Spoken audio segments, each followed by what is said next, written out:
Hello, my name's Mike Ward. I'm the Global Director of Content in Former Pharma Insights, the publishers of Script and The Pink Sheet.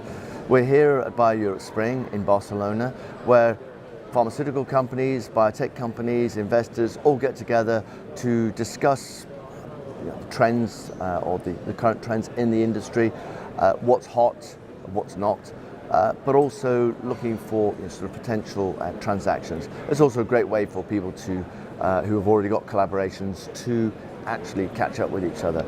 I'm joined by Erik Kinnman, who's the CEO of a Swedish company called NeuroVive Pharmaceutical. Erik, welcome. Your company, like many biotech companies, you're looking very much at sort of orphan opportunities, but also you're running in parallel with that a sort of a specialty pharma approach. Yes. I'd be really, at a partnering meeting like this, that must mean that you actually have to almost be running two different kind of partnering conversations. Yes. So could you just explain sort of where you are in those? Yeah, happy to. So we have simply put a twofold strategy. So our basis is mitochondrial medicine, and we're generating a lot of interesting ideas for new projects from that. And rather than scrapping the ones that are non-orphan, we want to make use of that and leverage the values in those as well. So we have one part of our portfolio which consists of orphan drugs, and we want to take those all the way to the market alone or together with a partner. And then we have a second part which is larger, more common specialty diseases, and there we want to take the projects to the preclinical stage. And once we have established efficacy, process development and toxicology, we would like to out-license them, not necessarily completely. They could be in different types of deals, but this is the sort of twofold strategy that we're involved in. Okay, so if we let's talk about the orphan programs that you have at the moment. So what is the status there, and what kind of partnerships can you create? Because of course pharmaceutical companies are really keen on orphan programs as well. Absolutely, and as a small company we need to be quite flexible in the way we operate, and also on the business side of things. We have one project which is in the clinical phase, and this is traumatic brain injury. Yeah. And obviously this is a high risk area. We're in phase 2. And what we're looking for is a partner that will help us take this through the market. As a small company, we can't invest fully into a program like that one. We're also in parallel looking at soft money to finance some of the clinical programs. So that's one way of looking upon one type of project. We have two projects in the genetic mitochondrial space. These are our own programs. We would like to take them all the way, but we are open and interested in partnering also those drugs. Obviously, there's less investments involved in programs like that. We're quite flexible in the way that we could partner and work together with a larger player in those areas as well. So what would a partner have to do to persuade you to share some of the opportunities on the mitochondrial programs? Well, I think we have the knowledge about the science behind it, and we can run clinical trials. We've done it in the past, but obviously experience in the orphan drug space in terms of drug development.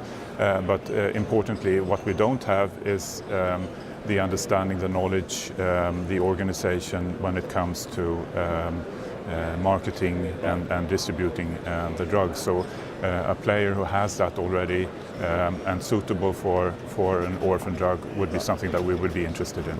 Okay.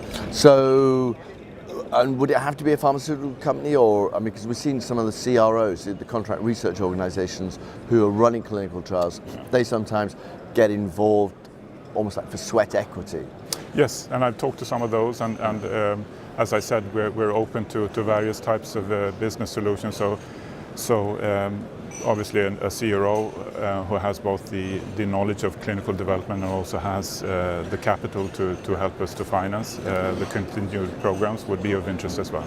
So on the sort of the specialty front, so what happens? Do you get to a stage where you realise that actually this program isn't an orphan program, or did you already know to begin with that Yes, well, it's not an orphan program? The idea of actually developing these type of programs, but only to the preclinical stage, or perhaps even longer, together with someone else, is that a good example is a NASH program we have. This is of interest to most all of the major players.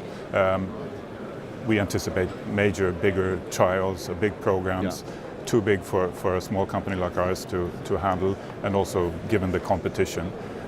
So rather than putting them on the shelf, what we're doing is we're developing those programs. We have one that we have a clear signal in fibrosis in NASH. We have the basic toxicology. We've produced and upscaled up to kilogram. And that one, with some complementary results, is ready to out-license in our view. And we have some significant interest, although we haven't actively started to talk with companies about this. Yeah, because you say NASH is a kind of one of those hot areas. Yes. So, looking at, so for example, the way that NeuroVive is organised, you're running research programs, and these discovery programs will generate sort of potential candidates. At that point, you then sort of realise that, well, actually, this is for a specialist or a specialty offering. Is that how it goes? And that's how it goes. So we, as I said, our expertise lies within mitochondrial medicine, and then we have a family of chemical compounds that are suitable for in various ways protecting the mitochondria, and in that way also derive possible therapeutics for diseases that are related to the mitochondria. And these are a lot. There are genetic disorders that are very rare, but then you have more common metabolic and neurological diseases. And when we look into this area, we're doing it in a way where we're open to various types of diseases. So we have these NASH indications. We have, as another example, we have hepatocellular carcinoma, which is sort of in the borderline between a rare oncology disorder and something which is becoming more frequent as well.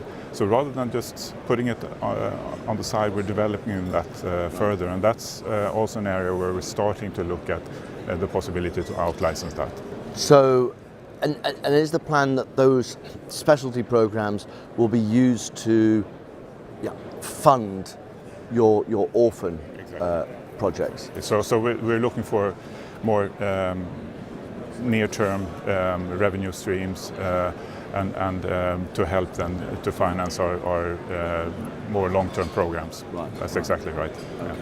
Yeah. And so NeuroVive, you sort of see it being if you were to look for a label, it would be an orphan drug focused company. Yes. But you do have sort of specialty programs. Yeah. So the research is more focused on mitochondrial medicine and all types of diseases. More the development side would be orphan. Right. Okay. So we describe you as a mitochondrial company. Yes, exactly. That's what we say. We're the frontiers in the mitochondrial medicine area. Great. Well, Erik, thanks for coming by and sharing that with us. A pleasure. Thanks very much. Thank you.